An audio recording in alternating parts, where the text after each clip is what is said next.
Hi everybody, I'm Hayley Victoria and welcome back to my crime and policing channel. In today's session, we are exploring antisocial behaviour. Oof, that's something you've probably heard lots, whether or not you're in the criminal justice system family or not. Antisocial behaviour is massive, and it's been massive for a long time. You know, since the end of the war, post-war in the 50s, we've got a lot of kids didn't really have anything to do, got access to a lot of weapons that people have brought back. You could just bring back your bayonets. Why not? A lot of people out of work, we hit a big recession post-war, and a lot of people started delinquent acts where they were just mucking about in the streets, basically, messing about with knives, and etc. That's when we had this kind of lower level disruption of antisocial behaviour. Knife crime and stuff really came to fruition then.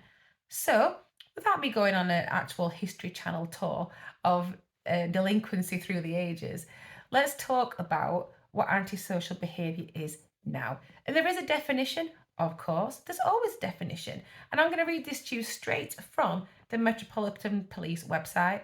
And it is antisocial behaviour is defined as, and this is if you're using it for your exams and stuff, guys, behaviour by a person which causes or is likely to cause harassment, alarm, or distress to persons not of the same household as that person. What on earth does that mean in English? Well, before I say go into the nitty gritty about it, this is from the Antisocial Behaviour Act 2003 and the Police Reform and Social Responsibility Act 2011, because it's all about society, and I'll go through that with you in a minute. So let's break it down into chunks.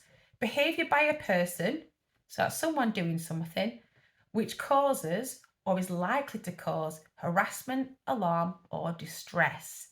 Now then, which causes or is likely to cause, and that's if you put like your rational head on it, and would their behaviour make your average person fear distress, harassment, alarm, or distress? So if they're doing something, and you might be like, I don't know, you might be in the military, you might be a police officer, you might be somebody else who's a little bit hardened, and what they're doing doesn't cause you harassment, alarm, or distress. But for your average person, it does. So behaviour by a person which causes or is likely to cause harassment, alarm, or distress to persons not of the same household as the person. So they're not in the same household. The behaviour is somebody else, right? So let's look at antisocial behaviour and where it's prevalent then. If you look in your neighbourhood mainly, I'd say it's everywhere actually, it's absolutely everywhere, but it is rife in neighbourhoods.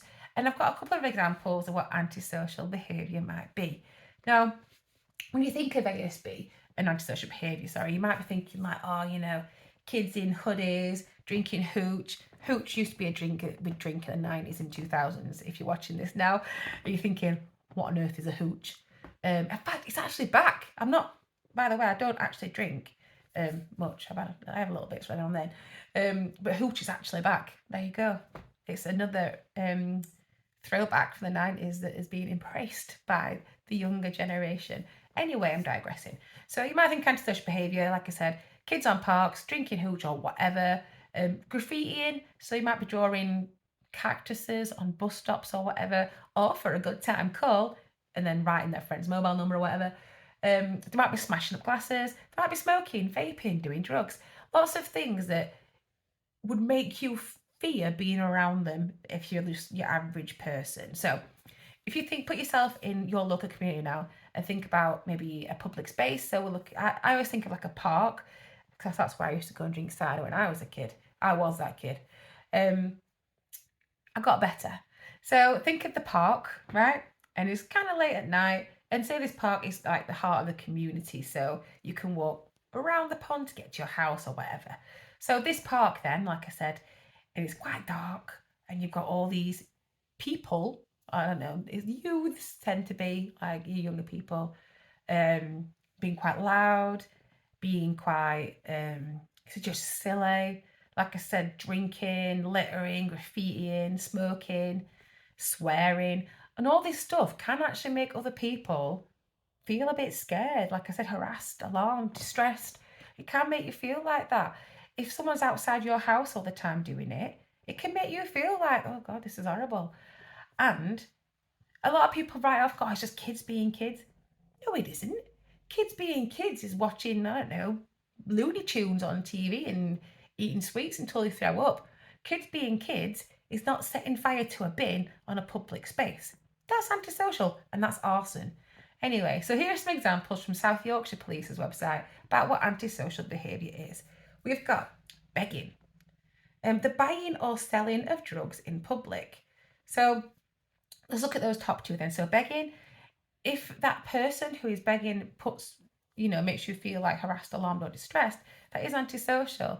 Maybe you feel pressurized or worried about giving them money. Maybe they're being quite weird about it. And then you've got the buying or selling of drugs in public. That's not nice for anybody, is it? Maybe apart from the drug dealers or the drug takers. It's not nice, guys. I say guys a lot, and that's not gender specific. That's just because I'm from Yorkshire and it's what we say. So please don't think I'm targeting a particular gender, because I'm not. Street drinking. So I've mentioned street drinking already. People drinking out in the streets. It is a little bit rough, isn't it? Like, I mean, we've probably all been there. Yeah, and it's not good. People being leery, drinking alcohol. You wouldn't want to take your child, or maybe wouldn't even want to walk yourself past a group of people doing that.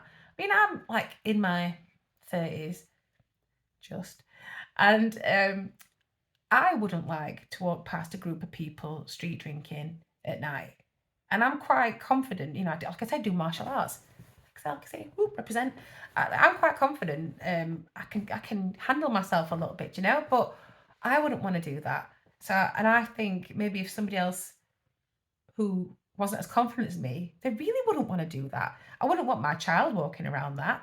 And she's at the age now where she's going to be walking about, hanging out with friends. Not around there, she's not. Anyway, off-road motorbikes, these are massive where I live, and it's so blinking annoying, let me tell you. So, yeah, they go up and down the neighbourhood on these off-road bikes, and I nearly killed one the other day. Not on purpose, by the way. I wasn't doing it like maliciously. I was driving down the road, thankfully about 20 miles an hour because it was a busy road. It's only like residential anyway, so you wouldn't go fast. I wouldn't go fast down there. So I'm driving quite normally, and this off-road bike comes shooting up the street, and I don't even know what speed they were going. They did not see me. Thankfully, I saw them. They did see me right at about, I'd say maybe a second before they would have gone straight into my windshield. Panicked and went like this off the road, and thankfully nobody got hurt. If I was going a little bit faster, I would have killed him. They might have killed me or my daughter, who was also in the car. So they are an absolute nuisance. And it's all times of day and night as well. Everybody complains about it on the, like, do you have like a Facebook forum for your area? They're all like ranting off about it. But yeah, off-road bikes really are annoying. And there's like, police are kind of limited as to what they can do as well. Because, there's been a lot of cases recently in the news where the presence of a police vehicle has caused some youths to ride off at speed, crash, and, tragically die. But that police vehicle wasn't doing anything wrong. But now, because of the uproar about that, you've got to like not go near them or something. It's all mad. Anyway, but you're not allowed to pursue people on these bikes and knock them off, especially if they're not wearing helmets, because you might kill them. Which is a bit weird because so many times these things are stolen or they use them to commit crimes. So they might be using these off-road bikes to deliver drugs, to deal drugs, to steal things, to pick people up from doing other crimes, and they can just razz off. So it's something that obviously needs to be reviewed, I think. Anyway, rant over. Hate crime related vandalism and graffiti. Okay, so maybe drawing a big massive swastika on the community centre is not a good idea, guys. Drawing a massive genitalia symbol anywhere is not good. You don't want to be on the bus stop and have that around you, like a big massive cactus sat behind you. Nobody wants that, and nobody wants these gross things everywhere, and especially not like graphic things or racist things. It's 2023 when I first recorded this. You remember watching it in a couple of years? I don't know. 2023. When racism's gone, guys. Let's get over it, okay? Be nice. Fireworks misuse. It happens probably more in the later half of the year. So from about October, when fireworks become more readily available in shops. So stores, if you're from America, places like your supermarkets will sell fireworks for like your personal firework displays.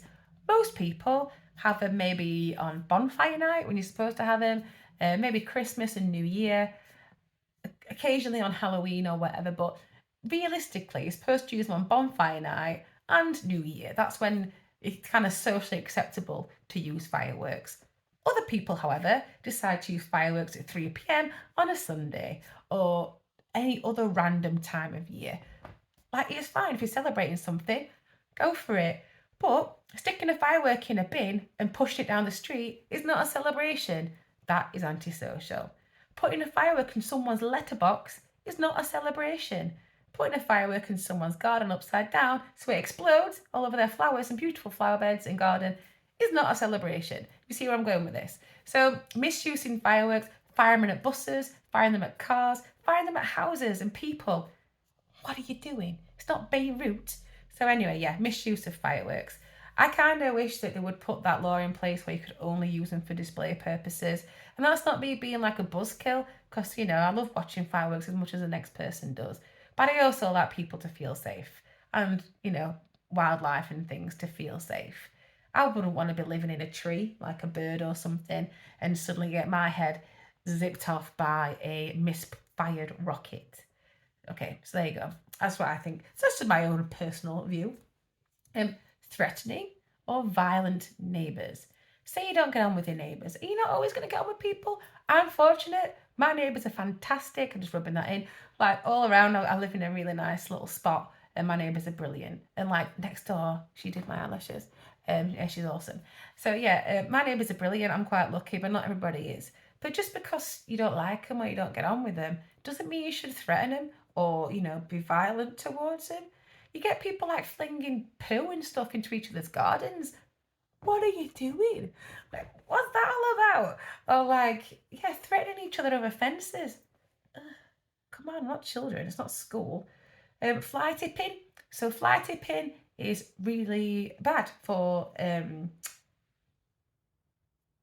wildlife, for the community, for everything. There's a theory called the broken windows theory, which I'm going to link in as well now.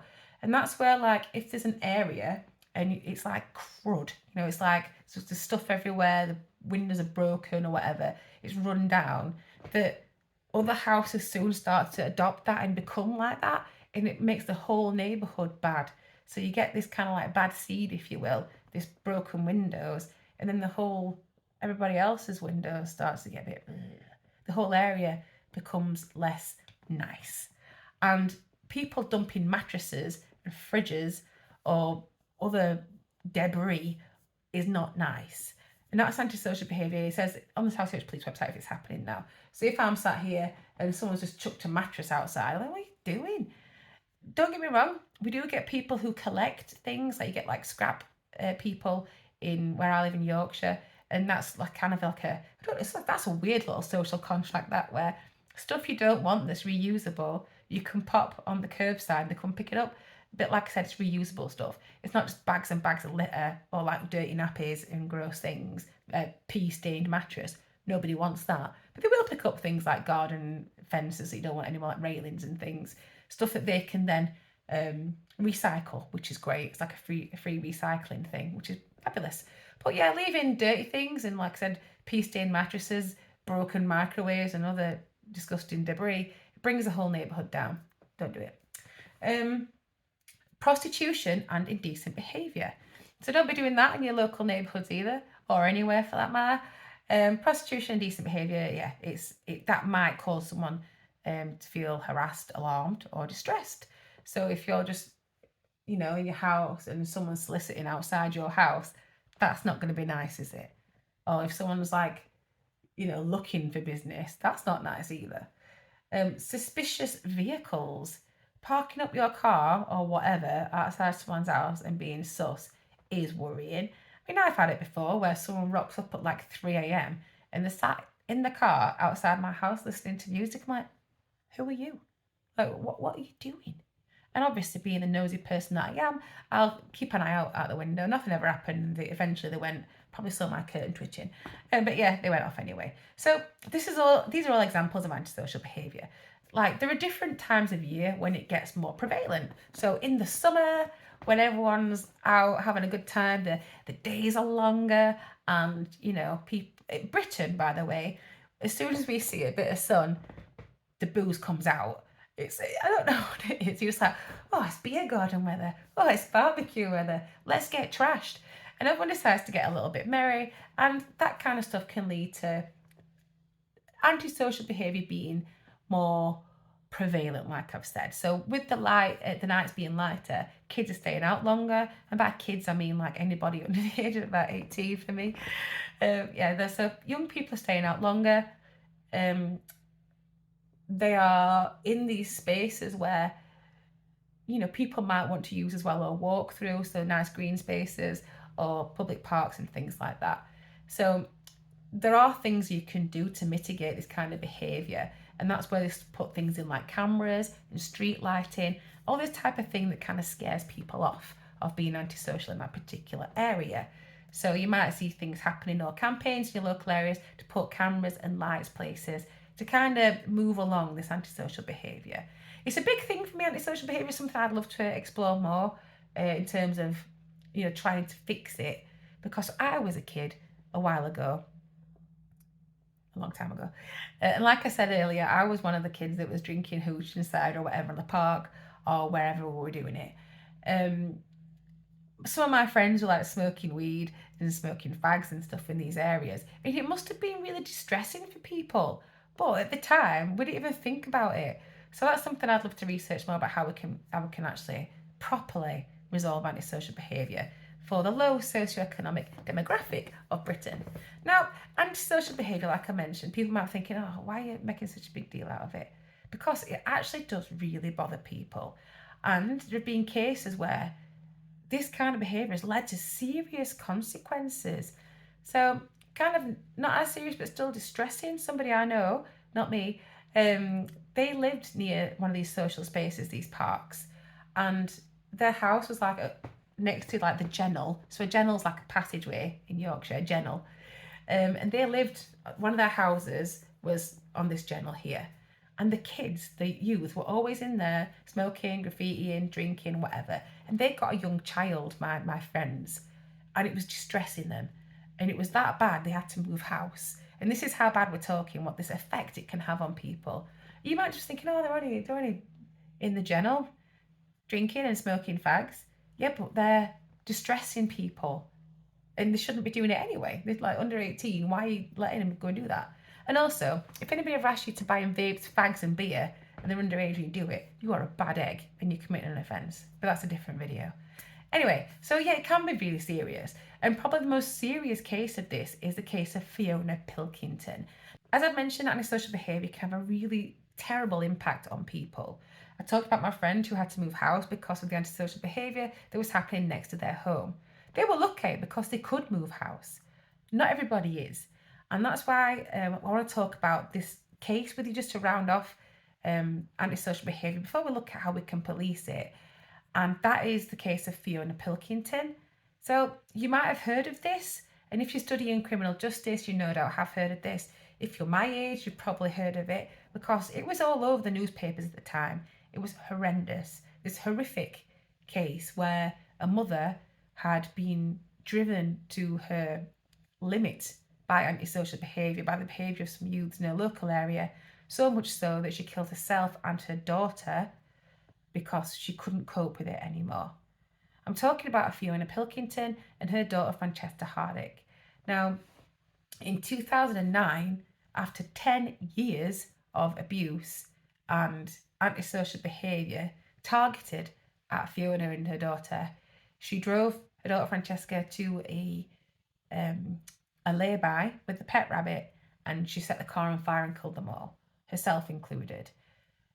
So Fiona's daughter Francesca had a mental age of about 4, but she was 18 at the time where Fiona's final actions took place.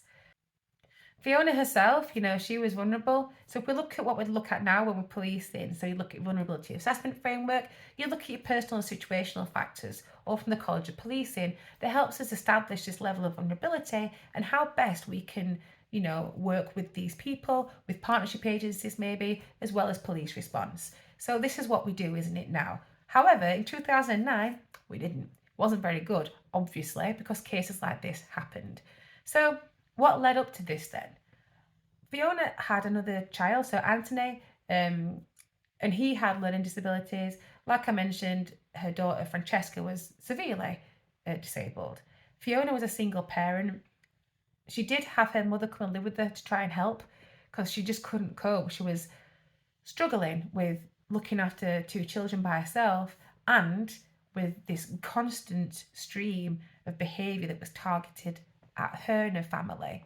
So it was reported to the police over 30 times, but nothing was ever done. I mean, things looked at in isolation, but they never linked these crimes together to look at that course of conduct, which obviously was this severe harassment of this family.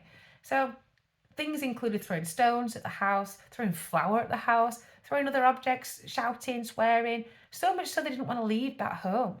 Like I said, her son Anthony had got learning disabilities as well, and they locked him in a garden shed and attacked him. This is things that were happening and were reported to the police. And not just by Fiona, by the way, by other members of the family, by neighbours, by the MP. And still nothing was done until ultimately she saw no way out and took her and her daughter's life. This is distressing, isn't it? And I apologise if this, upsets people who are watching. It's distressing. And thinking about what we said about that behaviour, that antisocial behaviour, the comments you get a lot, it's just kids being kids. No, it's not. That behaviour has now led to this mother taking her own life and that of her daughter's because it's that bad. So when we think about behaviour that can cause harassment, alarm or distress, it's actually quite serious, isn't it? And that's why antisocial behaviour needs to be policed and solved. So obviously that's a very extreme case. And the important thing here is looking at maybe like a safeguarding response as well. That's learning we can take from this, that has been taken from this, about how we can refer to different agencies to get support. I mean, now we've got so many different agencies that work together, and I'm hoping that we don't have any other cases like this, but it's certainly a better response than it was. We've now got things like MARAC, which is your multi-agency response, where everyone gets together and looks at how they can properly support people, vulnerable people and others in the neighbourhood. So how can we police antisocial behaviour then? Going back from this extreme case of Fiona Pilkington, about my friend who had to move house, and what can we do? So as the police, you are the first line of defence. What's that from? From a film anyway. You are the first line, the first thing that people think of when they're in trouble. When people are distressed, they call the police. And that's something that can be stressful for police officers. I get that because you're so busy. But we don't know how many occurrences have happened with this antisocial behaviour before somebody had the courage to call the police for help. So it might be the first time, it might be the 14th time, it might be the 30th. We don't know. But someone's finally got the courage to call the police. Now, antisocial behaviour can actually make people more vulnerable. So you can start to feel threatened and, like we mentioned, harassed, alarmed, distressed. You can start to feel like you don't have confidence. Maybe you don't want to call the police. Maybe you're worried if you call the police, it'll get worse. Like thinking of school, you tell the teacher you're being bullied, it gets worse. That's how it is. That's how people feel. I've been targeted before. When people found out I worked for the police years ago, I was targeted. It wasn't nice. And that's me being like, kind of confident. And I didn't like it. That did go into criminal damage in the end because they were pretty naughty. But yeah, I didn't like that either. No one likes it. And there's things you can do as a police officer to help people. And that's what you want, right? That's why you joined the job, to help. So, looking at the South Yorkshire Police website, and I'll put this on my camera as well for you to have a look at. So, it's our aim to reduce the incidence of fear of antisocial behaviour by effective police responses. Yes. And this is all about working with local partners wherever possible as well. And this is what they want to do as a force. This is South Yorkshire Police, and this is going to be echoed nationally. Listening to people when they report problems. Listen. I know you're busy. We know you're busy, believers. You are busy. I know. But that person's called you and they need help. And it might be the first time they've called, it might be the 37th time they've called. Listen. Okay? Act quickly to investigate. Get the facts and take swift and positive police action. So listen to them. I know it says here to act quickly. That doesn't mean that you act quickly at the expense of listening to somebody. Get all the facts straight. Get everything you need to do and then act quickly. Working with partners. Yay! To use their knowledge, skills, and enforcement powers to find long-term solutions. Maybe these people live in council properties, maybe they can be moved, maybe the people causing the problems can be being moved, maybe it's something they can do to help, maybe it's erecting cameras, street lights, other things to stop this behaviour happening, to protect people in our community. Staying in touch with victims, providing practical support and reassurance. So telling someone to ignore them, that's not practical advice. That's not helpful. Telling someone to block someone on Facebook, yeah, it goes a certain way, but you can't block someone from outside your house. So you've got to be able to provide them practical advice and reassure them. Providing special care and support to the most vulnerable families and vulnerable people in our communities. So think about Fiona Pilkington in that case, providing specialist support. She obviously needed specialist support. We didn't give it to her. So yeah, they needed safeguarding referrals. They needed multi-agency responses and they didn't have it. But that's something that we can offer now. So think about all that. If someone's vulnerable, what can you do? Who can you get in touch with to help that person or those people? So there's advice and support available for antisocial behaviour for members of the public and for you yourselves if you're members of the criminal justice learning family. So there's stuff you can do, like I said. You can look at Crime Stoppers. If you're in the police, obviously talk to your sergeants, tutors, your operational police training team, and your lecturers at university if you're still there. Talk to us. If you're a member of the public, you can look online. So look at Crime Stoppers, look at your local police force websites, look at your local council websites and direct.gov. I've got a whole thing about ASB, which is really good. You can report it, obviously. So if you report things by phone, so if you're experiencing something that's, like I mentioned on that list of antisocial behaviour, call 101. If it's an emergency, as always, call 999. Okay? So if it's something that's, bad, but it's not that urgent, call 101. If it's urgent and it's seriously affecting someone, you call 999. If it's an emergency, that's what it's there for. We don't have that many cops at the moment, but we're trying. We are recruiting more and hopefully the right people. So please do get in touch with your local police. You can also report it online. How cool is that? Welcome to 2023, people. You can report crime online, unless it's domestic, in which case they prefer you to call them because they want to deal with it instantly. But there are cases, obviously, when you don't feel like you can phone someone if something's happening now, and there are other tools and stuff you can use, but that's a different vid. Okay, so that's things you can do to report it. Now then, what if you want to review your case, your antisocial behaviour case? What if you're like, you know what, this is cack. I'm not getting the response I want. Something you can do, an antisocial behaviour case review, also known as a community trigger. You might have heard that before, the community trigger thing. And it is this. It allows you to request a review of your antisocial behaviour case. And that's where you can see if all the agencies involved provided an appropriate response to this crime or to these occurrences. It's great, right? This is probably something that would have really helped with the Pilkington case in 2009. There's also a complaints procedure as well, so it doesn't replace the complaints procedure. There's also a complaints procedure which you can use, which is obviously fantastic. But your community trigger is intended to encourage this collaborative approach between the police, councils, and other relevant bodies. And this is when you're dealing with serious and persistent cases of ASB. And that's so you can look at how to identify further actions that can take place to resolve this problem. So these are things that you can do now. Obviously, this is all from lessons learned from the Fiona Pilkington case and others. But yeah, there you go. This is stuff that will help, hopefully, when you're thinking about antisocial behaviour. So as I've mentioned, antisocial behaviour can be anything from littering, graffitiing, soliciting, drinking on the streets, buying or selling drugs, smashing things up on the park, generally being antisocial. So when we think about the society contract, your social contract theories, linking in more crime theories here for you guys. So your social contract theories, well, you're all behaving like you kind of expect. You know right from wrong. You know what you should and shouldn't do in your area, your social contract, your community. These differ, by the way, country to country.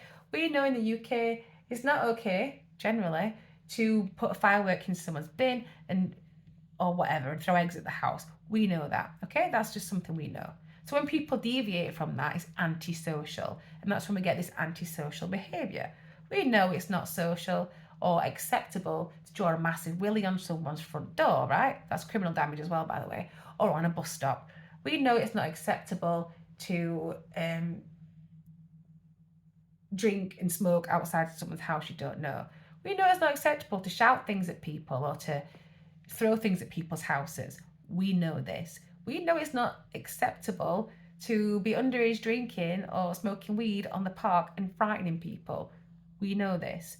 And that is why it's antisocial behaviour, because it deviates from our social norms. I hope that makes sense. So, big video today, but it's something I've been asked for a number of times, and it's something that I hope you can take from this. So remember, antisocial behaviour is behaviour that causes or could cause harassment, alarm or distress to somebody who doesn't live with you. That's your antisocial behaviour in a nutshell. I hope this helps. In the meantime, stay safe, look after each other, and please don't commit any crimes.